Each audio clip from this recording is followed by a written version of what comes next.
दोस्तों कुछ टाइम पहले मैंने एक पोल डाला था कि मुझे अपने लैपटॉप में विंडोज़ 11 अपडेट करना चाहिए कि नहीं।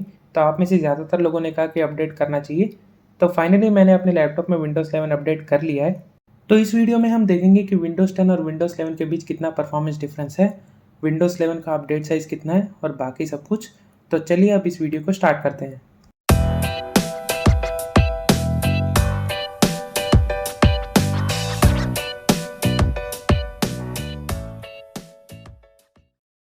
तो सबसे पहले हम करते हैं विंडोज़ 10 में सिनेबेंच R23 टेस्ट।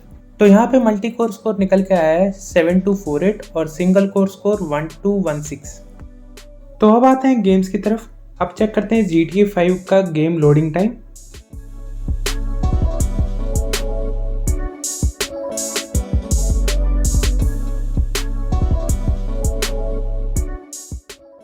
तो इसको लोड होने में लगे हैं 1 मिनट 32 सेकेंड्स। अब आते हैं बेंचमार्क्स की तरफ। तो ये है गेम की सेटिंग्स। अब करते हैं बेंचमार्क को रन।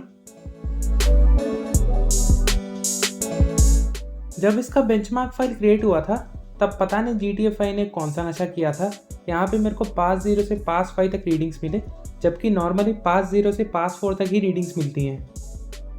अब जो भी हो ये रीडिंग्स हैं। अब आते हैं रेड डेड रिडेम्पशन 2 की तरफ। यहाँ पे चेक करते हैं इसका लोडिंग टाइम।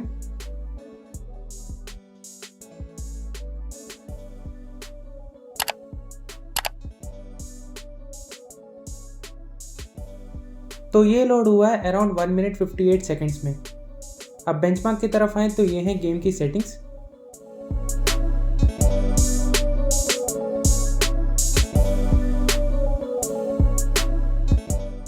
अब बेंचमार्क को रन करते हैं।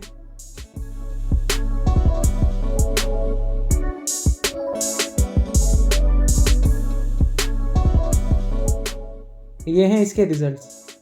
RDR2 के बेंचमार्क टेस्ट में मेरे को ये चीज़ अच्छी लगती है कि एंड में आपको मैक्सिमम, मिनिमम और एवरेज FPS दिखा देता है। GTA 5 में ऐसा नहीं है। तो हम RDR2 का जब बेंचमार्क कंपैरिजन करेंगे तो आखिरी में जो वैल्यूज आए थे मैक्सिमम, मिनिमम और एवरेज, इन्हीं को कंपेयर करेंगे। अब अगली जो 2 गेम्स हैं उनमें इन गेम बेंचमार्क्स नहीं है, तो इसलिए मैं सिर्फ गेम लोडिंग टाइम आपको दिखाऊंगा। अब ओपन करते हैं कंट्रोल गेम।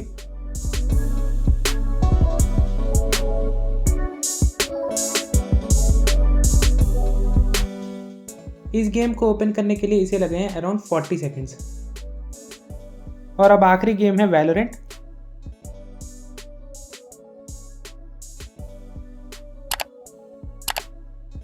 इसे ओपन करने के लिए लगे हैं अराउंड 34 सेकेंड्स।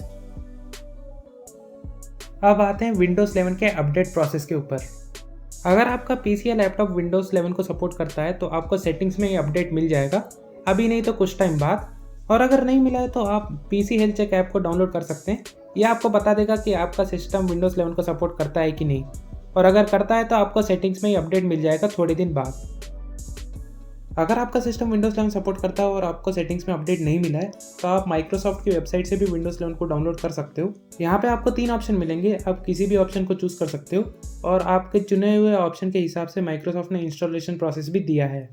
इस वेब पेज का लिंक मैं आपको डिस्क्रिप्शन में दे रहा हूँ। अगर आपको डाउनलोड करना है तो आप वहाँ से डायरेक्टली डाउनलोड कर सकते हैं। तो अब बात करते हैं विंडोज़ 11 अपडेट के साइज़ की। यहाँ पे मैंने डाटा यूसेज को क्लियर कर दिया है ताकि हमें एक्यूरेटली पता चल सके कि साइज़ कितना है। अब करते हैं लैपटॉप को अपडेट। जैसे ही आप डाउनलोड एंड इंस्टॉल क्लिक करोगे आपको एक एग्रीमेंट मिलेगा जिसका आपको एक्सेप्ट करना पड़ेगा, वरना आप विंडोज़ 11 को अपडेट नहीं कर पाओगे। अब करते हैं विंडोज़ 11 को इंस्टॉल। तो अब विंडोज़ 11 इंस्टॉल हो चुका है, बस रीस्टार्ट करना बाकी है। अब देखते हैं विंडोज़ 11 का अपडेट साइज़ कितना है। तो आप यहाँ देख सकते हैं इसका जो साइज़ है वो है 3.85 GB। तो अब करते हैं लैपटॉप को रीस्टार्ट। मेरे लैपटॉप को रीस्टार्ट होने में करीब 26 मिनट लगे, और ज़रूरी नहीं है कि आपका लैपटॉप भी 26 मिनट में रीस्टार्ट हो, वो थोड़ा ज़्यादा टाइम भी ले सकता है और जल्दी भी हो सकता है। तो अब मेरा लैपटॉप हो गया है रीस्टार्ट। सबसे पहला डिफरेंस जो आप नोटिस करोगे वो है टास्क बार और स्टार्ट मेनू। तो अब हम विंडोज़ 11 में भी टेस्टिंग स्टार्ट कर देते हैं। सबसे पहले चलाएंगे सिनेबेंच R23। यहाँ पे जो मल्टी कोर स्कोर आया है वो है 7170 और जो सिंगल कोर स्कोर है वो है 1220। ये थोड़ा बहुत डिफरेंस तो नॉर्मली देखने को मिलता है। विंडोज़ 10 में भी आप अगर 2 बार टेस्ट रन करोगे तो आपको डिफरेंट ही मिलेगा, और यहाँ पे भी थोड़ा बहुत डिफरेंट ही है। तो यहाँ पे मैं कहूँगा आपको कोई मेजर परफॉर्मेंस डिफरेंस देखने को नहीं मिल रहा। अब करते हैं GTA 5 का लोड टाइम टेस्ट।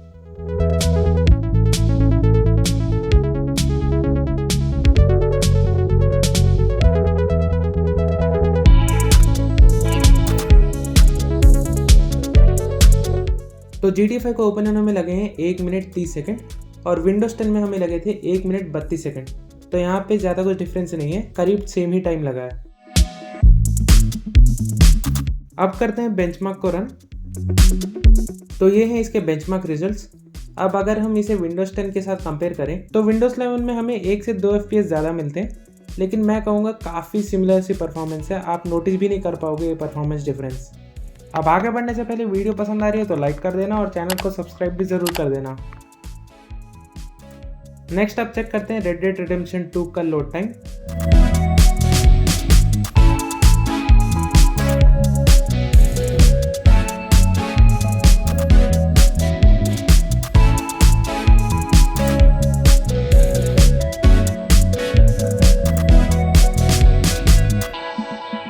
तो ये गेम लोड हुआ है 1 मिनट 55 सेकेंड्स में और विंडोज़ 10 में लोड हुआ था 1 मिनट 58 सेकेंड्स में।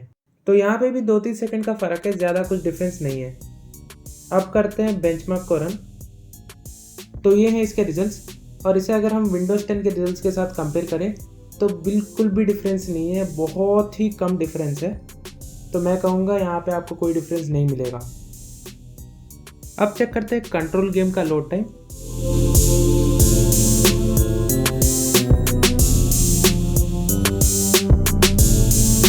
विंडोज़ 11 में ये लोड हुआ है 40 सेकेंड्स में और विंडोज़ 10 में भी ये 40 सेकेंड्स में ही लोड हुआ था। तो कोई भी डिफरेंस नहीं है यहाँ पे भी। अब चेक करते हैं वैलोरेंट का लोड टाइम।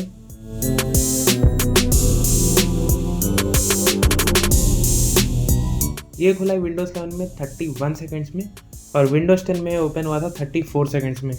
तो 2-3 सेकेंड का फ़र्क है, कोई डिफरेंस नहीं है यहाँ पे भी। अब बात करते हैं कुछ चेंजेस की जो मैंने विंडोज़ 11 में नोटिस किए। एक तो जो लुक है वो हल्का सा मैकओएस जैसा हो गया है। टास्क बार अब सेंटर में कर दिया गया है और अब आप इस टास्क बार में आइकन्स को डायरेक्टली ड्रैग करके नहीं ला सकते। आपको pin to taskbar click करना पड़ेगा, तभी जाके टास्क बार में पिन होगा। अब एक चीज़ जो विंडोज़ 7 में ऐड हुई है वो है बैटरी ग्राफ, जो कि काफ़ी अच्छा ऐड ऑन है। अब नेक्स्ट चीज़ की बात करूँ जो मेरे को विंडोज़ 11 में पसंद नहीं आई, वो ये है कि फाइल एक्सप्लोरर में अब आपको रिफ्रेश बटन डायरेक्टली देखने को नहीं मिलता। आपको मोर ऑप्शंस पे क्लिक करने के बाद ही आपको रिफ्रेश बटन देखने को मिलेगा। यहाँ पे स्टार्ट मेन्यू का डिज़ाइन भी थोड़ा चेंज हुआ है और इसमें आप जो ये ऐप्स देख रहे हो, एक्चुअली जब आप इन्हें क्लिक करोगे तो एकदम से नहीं खुलेंगे। ये इसलिए क्योंकि ऐप इंस्टॉल ही नहीं है।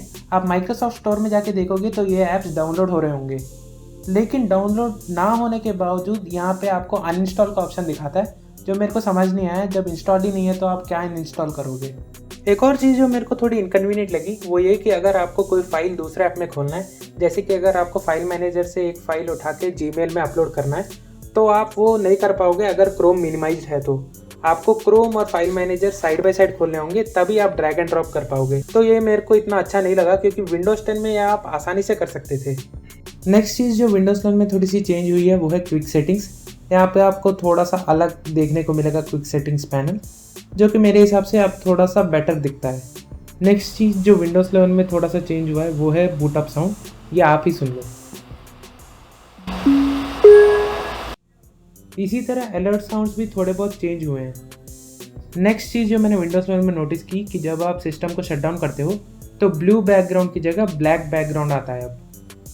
और अब ओवरऑल एक्सपीरियंस की बात करो तो मेरे को लगा है कि लैपटॉप हल्का सा स्लो हुआ है पहले से, पता नहीं क्यों, क्योंकि थोड़ा बहुत मेरे को लैग देखने को मिल रहा है अपने लैपटॉप में। तो अब बात करते हैं कंक्लूजन की। अगर आपके पास विंडोज़ 10 है और आपको विंडोज़ 11 का अपडेट मिल चुका है तो आप चाहे तो अपग्रेड कर सकते हो, लेकिन मैं प्रेफर करूँगा कि आप थोड़ा टाइम और वेट कर लें। इसमें और थोड़े बहुत बग्स हैं जो कि क्लियर होने बाकी हैं। गेम्स वगैरह में आपको कोई परेशानी नहीं होगी, आपको सिमिलर सी परफॉर्मेंस मिलेगी, लेकिन आपको लगेगा थोड़ा बहुत कि सिस्टम थोड़ा सा लैग हो रहा है। बहुत ज़्यादा नहीं, लेकिन थोड़ा बहुत आपको ज़रूर नोटिस होगा। तो ये थी कुछ चीज़ें जो मैंने नोटिस की विंडोज़ 10 से विंडोज़ 11 पे अपडेट करने के बाद। अगर आपने भी विंडोज़ 11 पर अपडेट कर लिया है तो आप भी अपना एक्सपीरियंस शेयर कर देना कमेंट्स में। और अगर आपको वीडियो पसंद आए तो लाइक कर देना और चैनल को भी सब्सक्राइब ज़रूर कर देना। अब मैं आपसे अगले वीडियो में मिलता हूँ, तब तक गुड बाय।